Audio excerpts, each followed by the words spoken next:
Hello again, Struckweb. Today I am bringing you a beginner's guide, an in-depth beginner's guide about Wolcen. Let's start with the basic attributes, which are ferocity, toughness, agility, and wisdom. Ferocity gives you attack crit chance score and spell crit chance score. Toughness increases the HP and force shield, and agility is attack speed and casting speed, whereas wisdom gives you status ailment chance score. And what are status ailments I would explain in a moment. So in this game, most cases people would wanna be probably maxing out ferocity for certain builds if they really need to do crits, or if they're going for a tank build they might invest heavily into toughness. Then wisdom is very good for ailment builds, for damage over time builds. Agility is nice if you need that fast attack speed, fast spell casting is also nice. And what is particular here is that as you upgrade those things, the one that has the biggest percentage becomes your primary. So in my case this is ferocity, and I get a certain percent of bonus damage as I level into it. But as I level into the other skills, I'm still getting a little bit of damage. So you can see I've invested some points into toughness and agility. I've not touched my wisdom, and I also have some points from my passive tree, but you can see those also give me some extra bonus damage, and that adds up. Now in detail there's a lot of different things to consider. You have your default survivability stuff, health regeneration, attack and spell life leech. Then you have force shield, and force shield is something that most of the times you would leave it be and you would try to prioritize HP unless you are going for a force shield build. And there are, believe me, great force shield builds. There's also a unique armor that allows you to convert all of your HP into force shield. Pardon me, the other way around. All of your force shield into HP. So there's an armor, unique armor called Smile of the Searing Song, and you can do that with it. There's also another passive tree somewhere. Where was it? Just to find it. So this doubles your force shield. Your health cannot exceed 5% of your maximum force shield, and if upgraded, it makes it so the health cannot be 15% of your maximum force shield, and that would be for builds that are stacking force shield from different sources. It also makes your force shield twice as much as it is. And if you go for a force shield build, you would have to take things like this one, where damage over time does not go to your HP but to the force shield. There is a note that allows you to leech force shield instead of wife, and that's also a great option. So force shield builds are very specific and niche builds, but definitely nice, and this one gives you extra damage reduction when the force shield is full. So this is something to consider to get that damage reduced from hits. And then force shield recharges from health globe, another thing that you could consider if you're going for such a setup. But pardon me for not being able to kind of find where that force shield wife leech was. There was something to allow you to do it. I just can't find the note right now, but believe me, there is something like that. So yeah, there's a spell wife leech and attack wife leech, but there's nodes that give you global wife leech, so it would apply both to the spells and to the attacks. And make sure to pick something that helps you wife leech with spells if you want to keep that HP or force shield going. Force shield most of the times gets insta removed if it's very low, so be advised about this. So more about the stats would be the resistances, the damage types. So what I would like to tell you first is the different damage types. There's 9 damage types separated into 3 major categories. So you have elemental, occult, and material contains physical, which has a chance to stun. Then toxic is poison, which has a chance to afflict damage over time poison. Rend has a chance to afflict bleeding, and fire has a chance to burn enemies. Frost has a chance to freeze enemies, and lightning has a chance to shock them. Whereas the occult is something people may not be that used to, and that's Aether. Aether has a chance to do stasis. And I'm gonna explain what stasis is in a moment. Then Sacred has a chance to inflict uh, weakness, and then Shadow has chance to inflict cursed. So let's go into ailments now. Ailments are the damage over time. The default is 10 stacks, but you can increase that up to 30, maybe more, but I've seen nodes that can increase it up to 30. In the beta you could get those up to 20, but now there's more nodes for max ailment stacks. This damage here you're seeing is the damage for each ailment. And then you have separate chance for each ailment. And as I said, physical is stun, then poison is just damage over time, poison damage over time, bleeding is bleeding damage over time, burning though is damage over time, but it can also be dealt to the surrounding enemies around your target. Freezing kind of freezes the enemy in place. It's kind of like a stun, but not really. And then shock is interesting because it does damage over time, but also in a small area around your target, kind of like the burning. Then stasis reduces the attack speed and movement speed of your target. It's very nice for some cases. Weakness, at the moment, weakness reduces the damage dealt by the target. In the beta, weakness combined weakness and cursed, because cursed at the moment makes the enemy take more damage. So that's something they changed, and that's a good change. In the beta, cursed was good for ailment builds, because when you curse the enemy it has a chance to spread the ailments on the nearby enemies, but now it just makes the enemies take more damage. This makes the enemies deal less damage. Should be straightforward. Then you have resources and resource generation, and there's two major resources: rage, the yellow one, and then as you're using rage you would be getting willpower, which is the purple one. And willpower is used to cast spells. Rage is used to cast skills or attacks. There are specific cases where you might be able to get certain spells to cost rage, and I've got the perfect example to show you. So with those legs, with this leg armor, shadow based spells use rage instead of willpower, and you also can cast shadow spells without needing to use an offhand like this. I lose access to my Aether spells, but I can still cast my shadow spells. You can see. So pretty nice.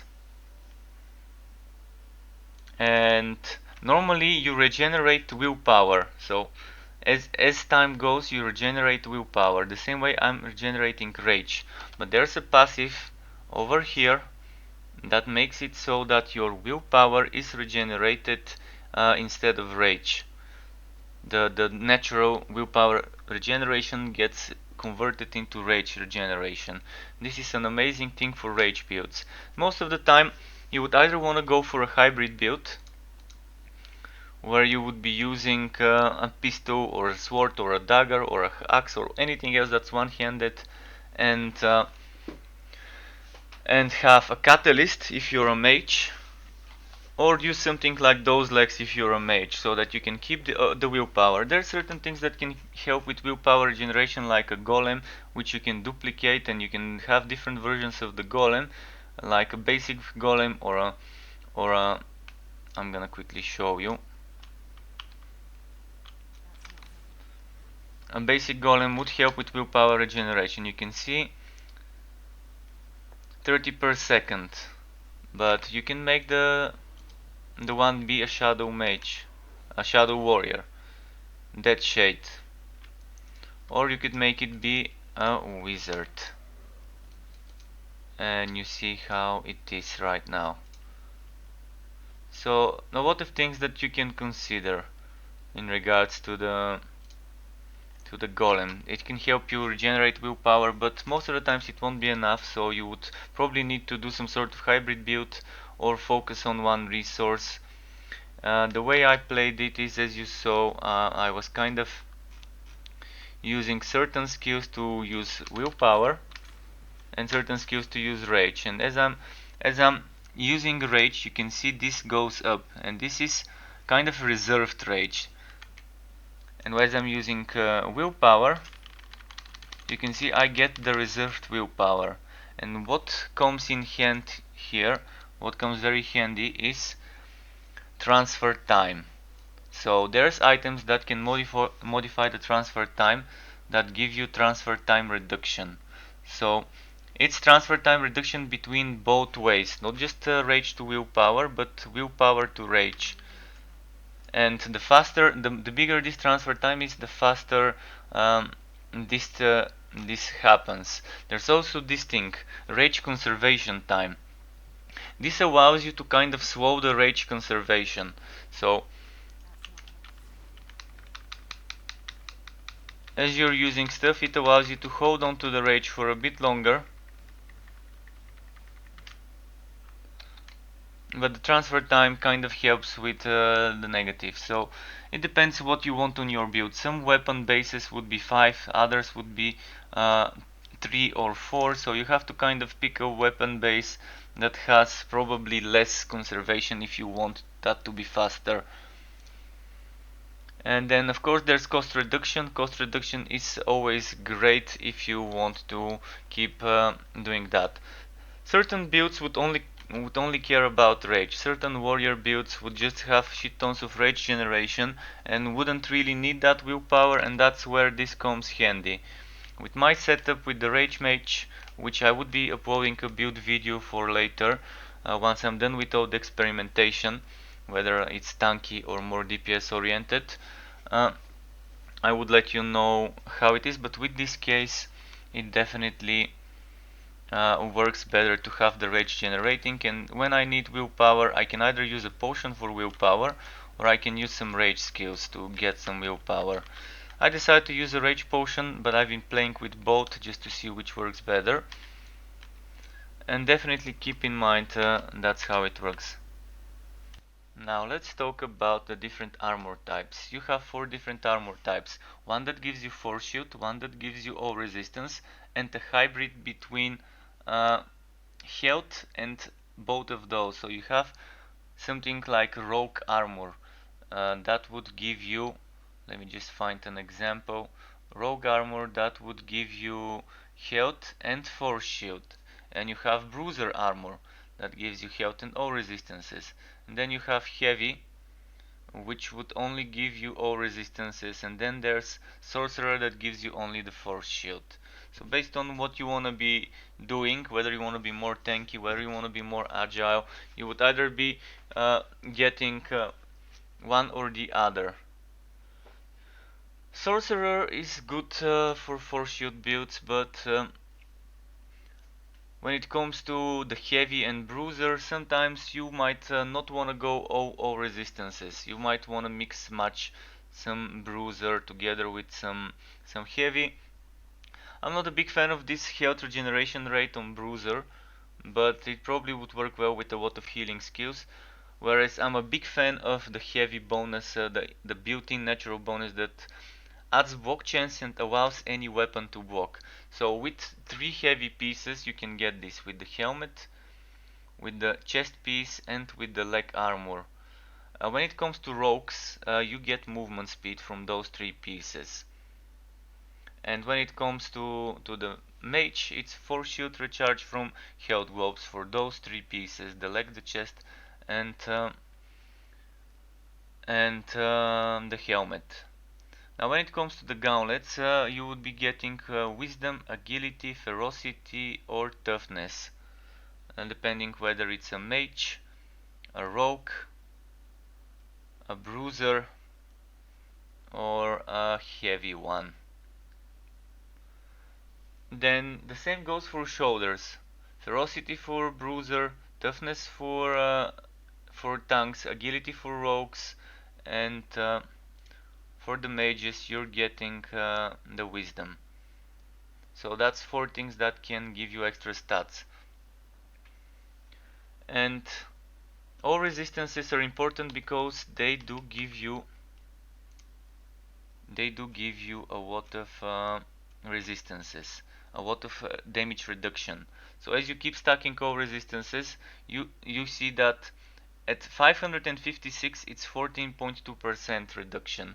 At 774 it's 19.1%, and at 934 it's 22.3%. So there is a formula behind that, and I think maybe they capped it at 70 or so. But there's great builds. If you want to experiment with some all resistance builds, I strongly suggest picking this one. All resistance scores for you and your allies after picking up a health globe, and all resistance scores for you and your allies after blocking a hit and becoming a tanky character. This would greatly help you. You can also make the enemies deal less damage by applying weakness stack when blocking, so keep that in mind. Tanky builds are great. They are great. Currently there's this node that's kind of probably bugged, so you might want to experiment by taking this node to give yourself some extra damage increase by blocking. I think this is supposed to be like that one, 0.5, but they made it 50, so at the moment you might take advantage of that node. So what else is there to explain about the stats? You have the basic stats like flat damage, which is preferred. Flat damage is preferred to percent damage. It could be rend, toxic, physical, fire, frost, lightning, sacred shadow, aether.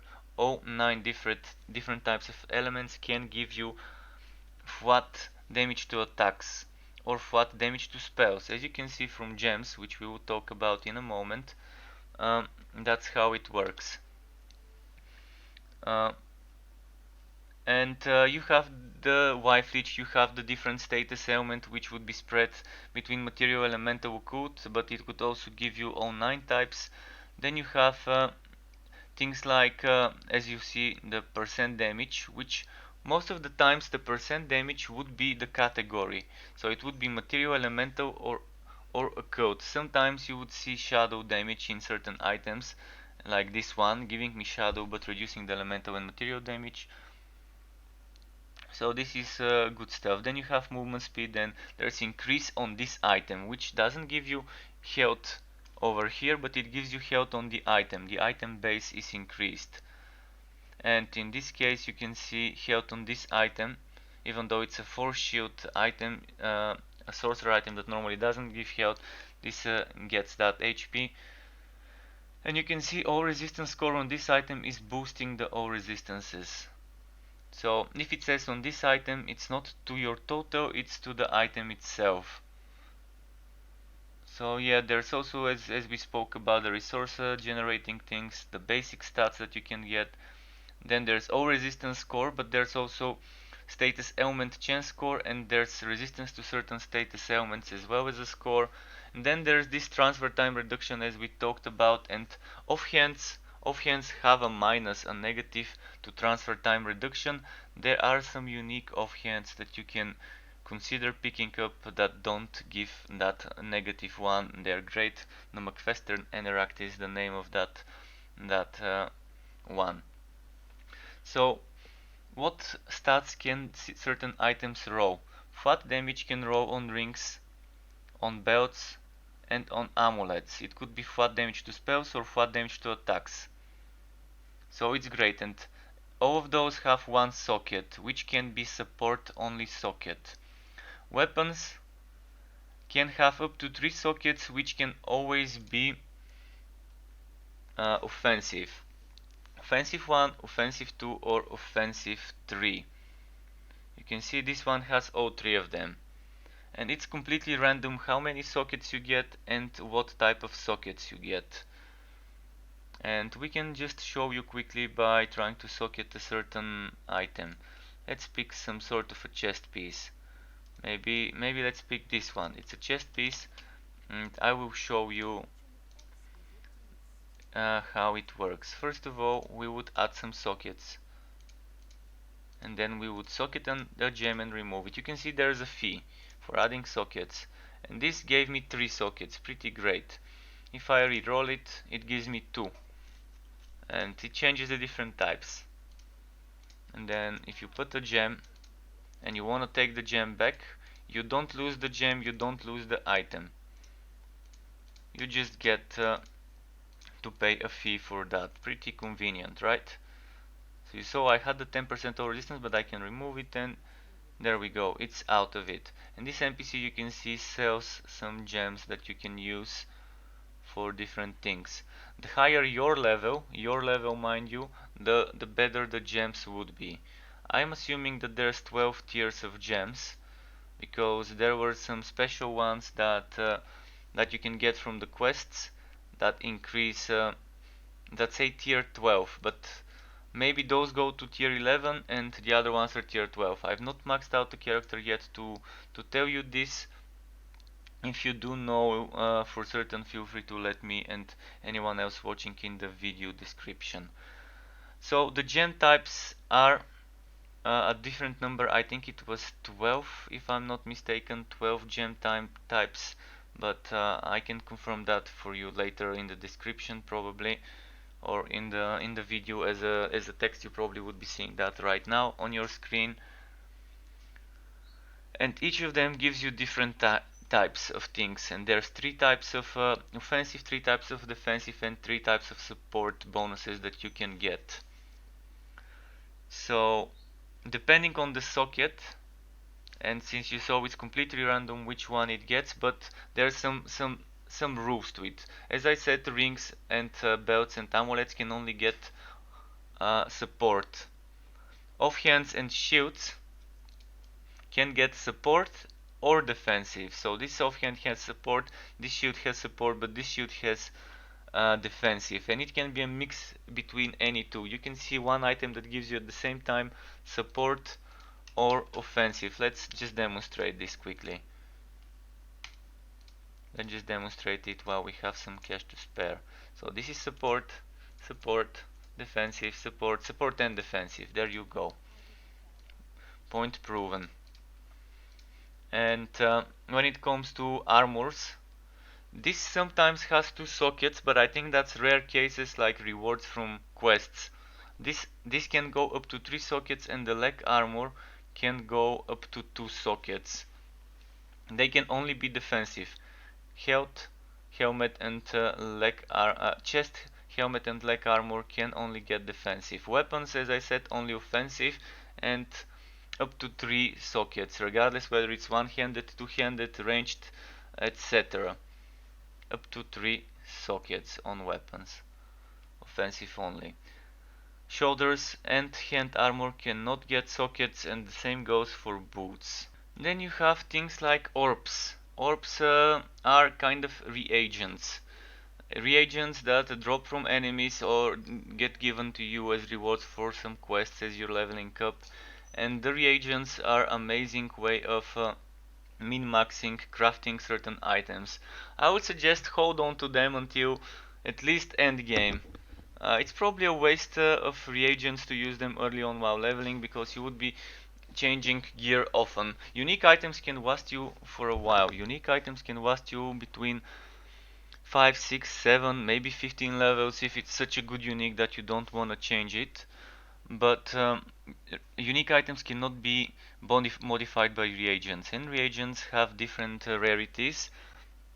So the white ones can be applied on blue and yellow armor and weapons and accessories, in general any types of items, whereas the orange ones can be applied on legendary and other items as well.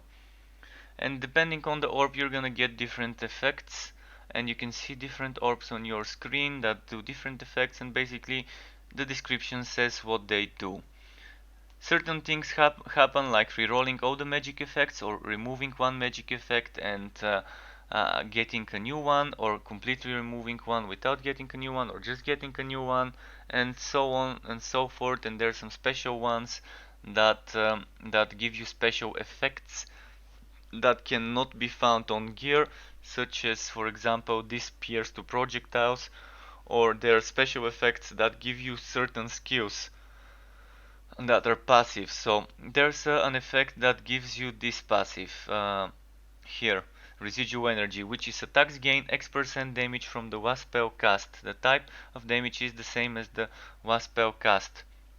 Then there's something that gives you rage and willpower, maximum up to 100. Then there's things, as I said, that give you the piercing. So basically, some of the things you can see here you can get from special reagents and from doing Wrath of Saricel untainted enemies. There's other things that you might wanna get, such as this rage and willpower generated, rage and willpower based damage. So it's called Manic Slaughter, and the skill itself gives the 2% damage per 100 unspent rage points. What you can get from certain items that drop in the untainted versions of the expeditions is up to 9%, and apparently with certain orbs that you can find you would be able to get those Wrath of Saricel modifiers. There's also modifiers that give you access to certain skills, such as, for example, you can have an axe that gives you access to a spell that you can normally not be able to use. So it can give you something like allows the bearer to use consuming embers or thunder strike, or maybe you can get a staff that allows you to use a warrior skill such as blade storm or a turret skill or something like that. So a lot of things to consider regarding that. And keep in mind that those probably would be super rare to find, and it's probably gonna be better to just do Wrath of Saricel runs once you feel like you don't need the gold to or the affinity to spend them and to get that map. It's done through the expeditions here, which you would be seeing some more information about in a moment. Another system that is totally worth mentioning is the skills system.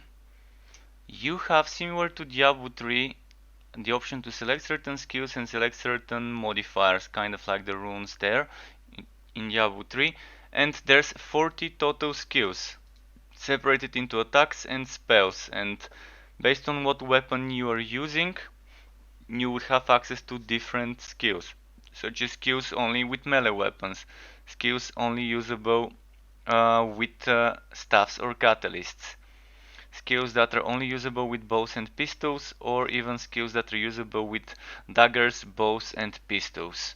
So you decide which ones you want to be using, you pick your weapons, and have no fear. If you want to be using a certain skill with an item that doesn't normally allow you to use it, there are certain cases where an item like a shield would allow you to cast sacred spells, or my leg armor that allows me to cast shadow spells without needing a catalyst or a staff.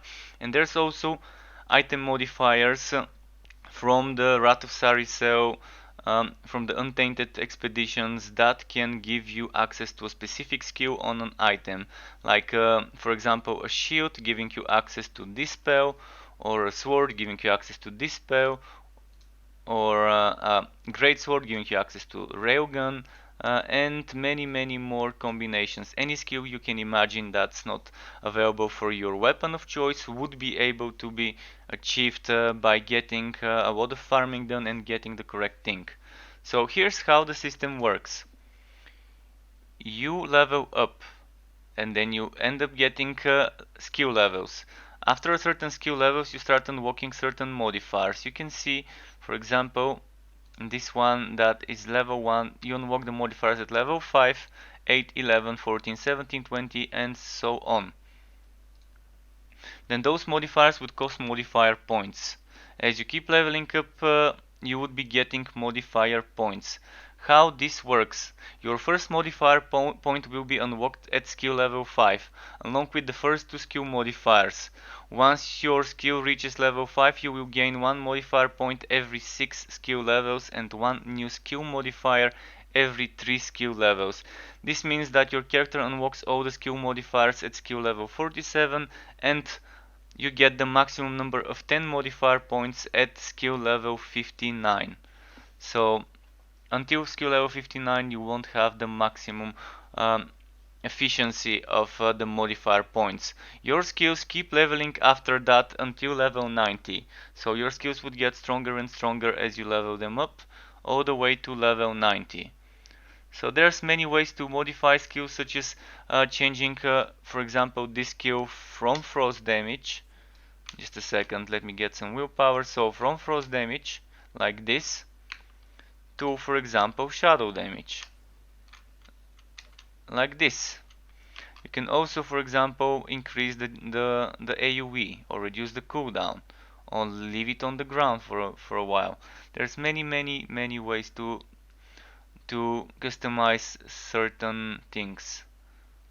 So you can see enemies killed to frozen hit by this kill trigger another nova, and there's the increased area just to see how it is.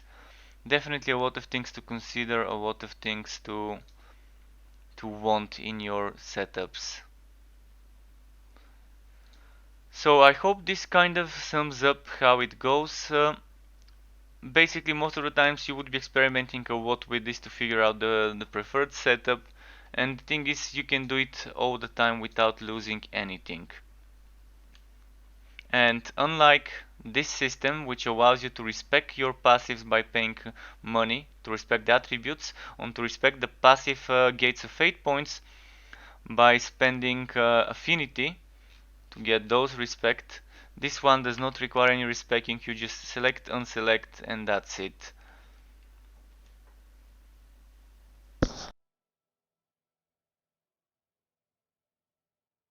Another thing that's part of the build, or maybe not a part of the build, but a flavor to any build, would be the aspects of Apocalypse, the apocalyptic forms as they used to be called before.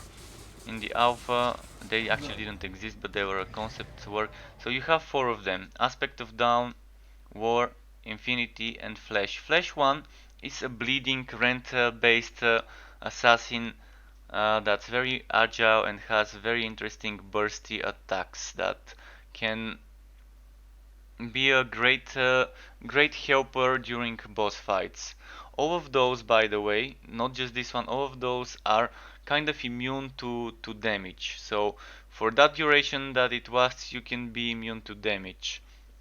Then you have things like Aspect of Apocalypse, which is an Aether based damage spellcaster that can do different projectiles and can channel a beam for a long time for a lot of damage. A lot of damage. This is a great skill to use. And he's also mobile with some teleporty things, blinky things. Then you have the fire based Aspect of War, which can, as you see, do a lot of nice warrior smashy swashy skills. Pretty fun fire based stuff. And then this one is sacred, so it kind of weakens the enemies, makes them do less damage. Of course it deals damage too, not as much as the other ones, but look at this one. Look at this one. Blessed aura around you, damaging enemies and giving allies additional sacred damage for a short period of time.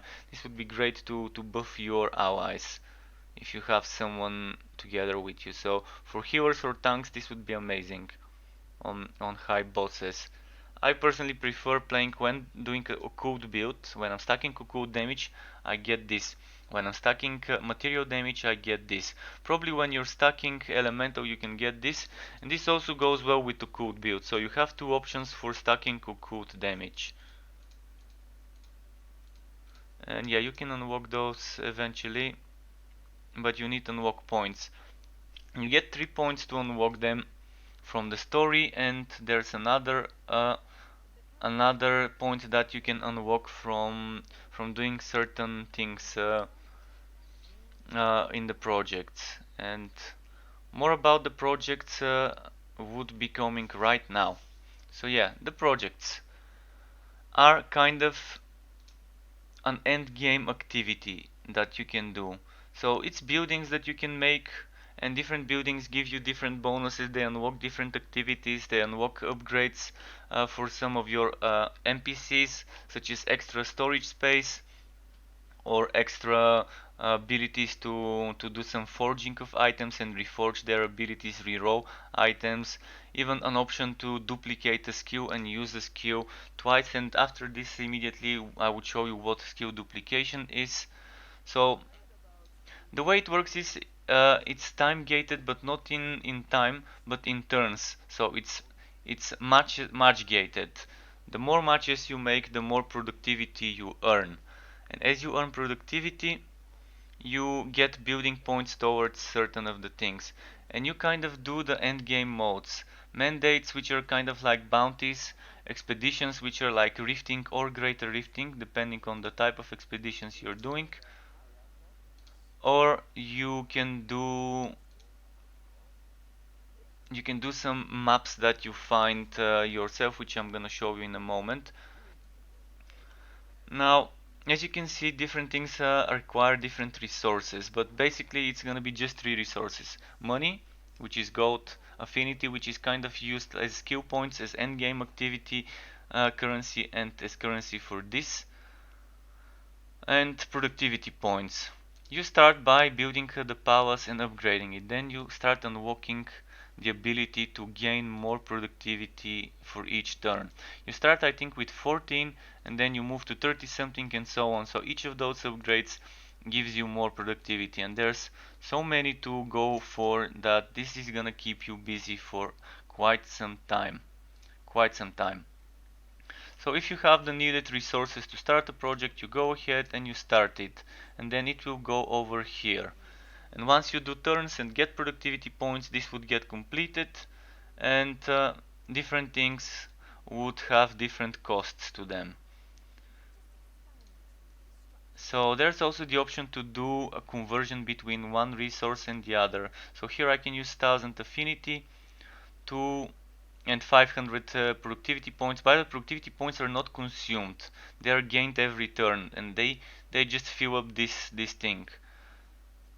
And yeah, I can use proportionally scaled numbers of affinity to get gold, or I can use gold. If I do this building, I would be able to use gold to get affinity, again in the same proportions. Then there's black market, which gives you such wonderful bonuses. I'm gonna quickly scroll through them. It unlocks the ability to get increase item rarity, increase item quantity, item quality. Then you have memory echoes, which allows you Uber Boss Expedition consumable to be crafted, and this one Uber Boss Expedition consumable, Uber Boss Expedition consumable, with different levels required to build them. Definitely a lot of stuff that you can do, a lot of things to unlock, and this would keep you busy for quite some time. And as you keep upgrading and you keep getting better and better, you unlock more things, and it's pretty nice. So something else is here. I can't show you that unfortunately, but it's diplomacy missions. So you send your diplomats from the trade assembly to do some missions, and those missions will give you different rewards. Again, new missions available each turn, so pay attention to what happens. It's similar to those, to the to the Seeker Garrison. The Seeker Garrison kind of sends NPCs to retrieve different things. With this one I can pay gold to get more gold back. With this one I can pay gold and they can bring me some armor, rogue armor. With this one they can bring me heavy, sometimes it would be mage, sorcerer armor. So those probably have chance to give you good stuff. I've only gotten yellow, but I have not done many of those because I've spent my gold otherwise. This unlocks the 5th skill slot. This unlocks uh, like the primordial essence meter being permanently increased, and this gives you one extra passive skill point to spend in the passive tree. Speaking of the passive tree, I'm gonna quickly show you about the duplicated skills and then talk about that. Here in the duplicated skills, I kind of have a copy of one skill and I've used it twice. Basically, you decide a skill and you can duplicate it and make two versions of that skill in your skill bar being an option. So let's show you quickly with one spell what can be achieved by duplicating a skill. Keep in mind they're sharing the same cooldown. So even though I have duplicated versions of the skill, they would be doing different effects, but they would share the cooldown. So this one, let's just quickly, just a moment, just to get some extra rage consumed. There we go. So we get willpower, and with this one you can see I'm able to charge and do a meteor, and then with this one I'm able to just do a meteor. Then if I change this to not be fire, it can be just frost, and if I change this to be frost as well, we can do that. This one is a basic one.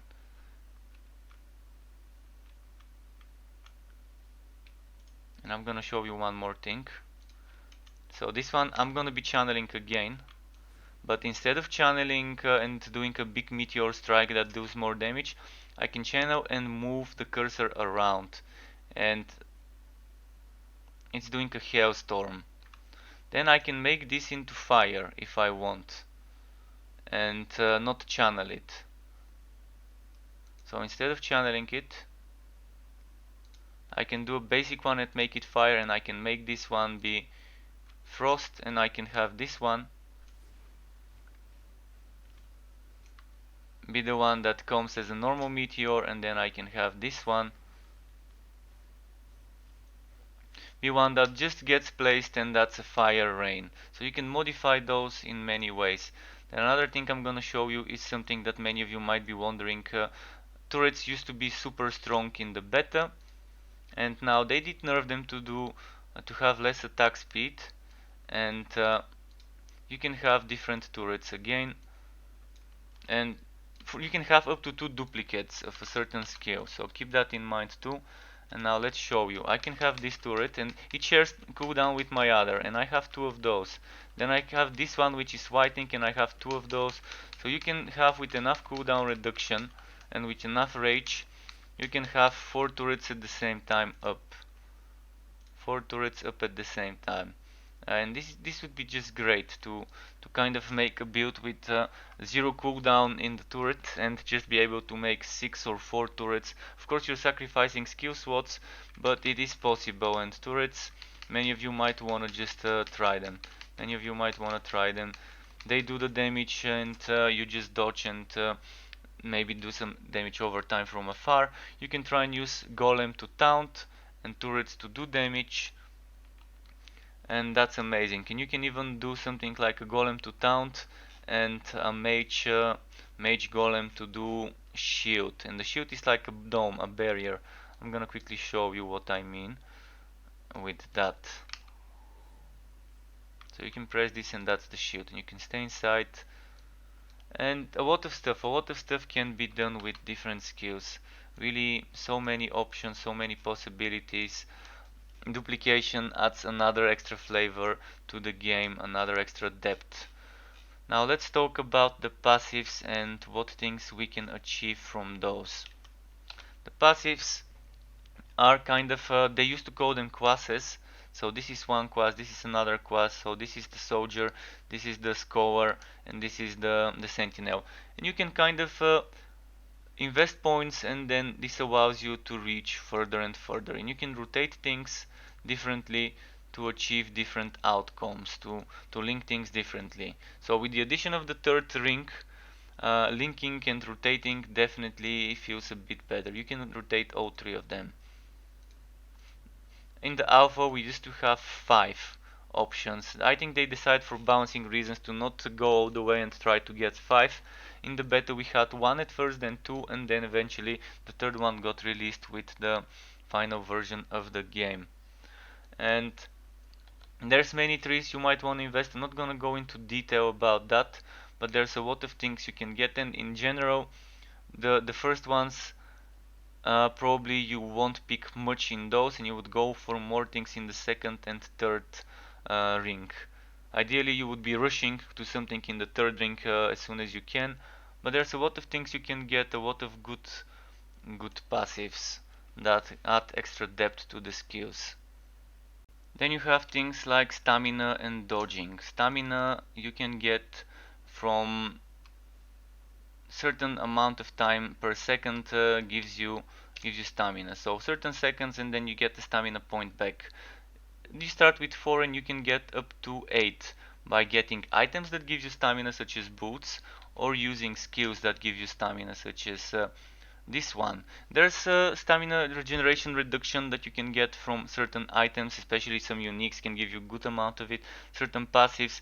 There's some even builds centered around stamina. Damage per missing stamina point, damage when at full stamina, and gain 3 stamina points when at 30% HP or lower. Then here another stamina regeneration and another stamina point, and this dodge roll can go through enemies. So stamina is consumed by dodge rolls, but there's a skill like this one that you can modify to consume stamina instead of having a cooldown. So you can see it consumes my stamina, but I can also dodge roll and still consume stamina. And this skill can be modified to give you stamina regeneration. Where was it? It was somewhere here. Yeah, this can give you stamina regeneration. It's probably not that much, but it is a nice number. It is nice to have it if you're going for a build that tries to maximize the stamina and uses this skill. And there is such a build, believe me. And yeah, there's, as I said, different skill points or items that can give you the stamina points. So keep that in mind. As you can see in the town, you have a few NPCs, nothing too much, but you have stores that reset every 15 minutes. And this store, for example, is for items. It also gives you potions that you can equip, and the higher your level, the better those potions would be. And in general, you can even buy back stuff. If you sell something that you no longer need, you can buy it back. If you by accident click it, you cannot sell back. So if you pay 5,000 to buy an item, you cannot sell it for the same amount of money. You can sell it back, but it's gonna cost less. It's gonna cost the money you see here. So if I pay 1,000 here, it's gonna cost me 82. It's gonna give me 82 if I sell the item back. So keep that in mind as well, and be careful when clicking. And then you have the bank, the storage space. You get 2 slots that you can unlock with money, and then the next you can unlock from doing certain tasks in the projects, as you've seen. Then there's the NPC with the socketing, as I showed you how gems work. Again, it resets every few minutes, maybe yeah, every 15 minutes. And then there's the Metra or the Mitra. I'm not sure whether it uses the Greek or the other pronunciation, but I think it's a Greek name, so probably it's the Metra. But in any case, she is the NPC that can sell you skill books. Each one would cost 2000, and those you can find from enemies, but if you need a certain skill early in the game, you can spend 2000 and buy the skill if she sells it. She resets every 15 minutes as well, so you might want to re-walk back to the main menu and walk back in if it doesn't sell the skill you want. It's not so slow, so you can either wait for the skill to show up, you can wait to find the skill, or you can go back to the main menu and keep rewalking until the skill you need shows up, if you want your starter build to be good uh, for your needs. So what she can do as well is she can level certain skills. So let's say you just bought a new skill and you want to level it up. You can pay 1 affinity for the first few levels, then it goes to 2, and as you level up it keeps going up in affinity. And in the end it becomes something like, you can see 82 at 39, 35 for this one is 171. So you see different skills, different costs. Because this one is lower level than that one, but still costs more. This one is the same level but costs more. So yeah, different skills, different costs. And she can also duplicate skills, as I showed you. And you can sell stuff to her as well. While you're in this tab you can sell, while you're in this tab you can't sell. Those interacts, you can use them. If you buy it from her, it gives you 10 affinity. If you find it if you find it from an enemy or chest or whatever, it gives you 100 affinity. So that's how you kind of gain affinity. You also gain it from rewards of certain things as well. Another interesting feature is the cosmetics tab, the cosmetic inventory. So you have different skins, and you can select the item and then select skins and just apply the skins to that item, the skins that you want. it costs to apply certain skins, so you might wanna hold on to that until you start earning money. I strongly suggest while leveling up to save your money. You would really need them to jumpstart your end game progression with the projects. So yeah, it might be tempting at first. Hey, I got a new skin, um, but I don't wanna use the armor because it gives me bad stats. So let's remodel. Well, I'd rather save my cash while I'm leveling and then use them afterwards. And you can see you can select any item and change the skin. I'm gonna just show you some combinations here, just some random selections, and same goes for weapons and offhands. And you can also apply dice. Dice cannot be applied to weapons and offhands.